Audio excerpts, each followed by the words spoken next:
নতুন পেজে ফলোয়ার আর watch time বাড়াতে গিয়ে কি হিমশিম খাচ্ছেন?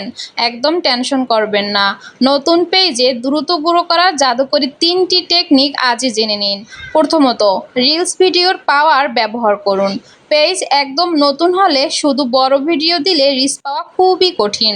তাই প্রতিদিন অন্তত একটি করে ট্রেন্ডিং টপিক বা সমস্যার সমাধান নিয়ে ছোট রিলস আপলোড করুন, যা খুব দ্রুত ভাইরাল হয় এবং পেজে অর্গানিক ফলোয়ার নিয়ে আসে। দ্বিতীয়ত, বড় ভিডিওর ক্ষেত্রে হুক এবং রিটেনশন ধরে রাখুন।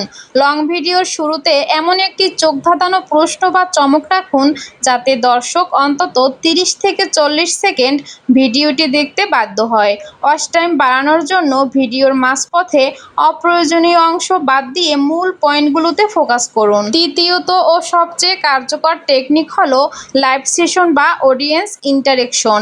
সপ্তাহের নির্দিষ্ট সময়ে লাইভে আসুন, দর্শকদের বিভিন্ন প্রশ্নের উত্তর দিন। এতে ফেসবুকের অ্যালগরিদম আপনার পেজকে আরও বেশি মানুষের কাছে পৌঁছে দেবে এবং ওয়াচ টাইম বাড়বে হু হু করে। আজ থেকেই এই নিয়মগুলো ফলো করুন আর আপনার পেজের গ্রোথ নিজেই দেখুন।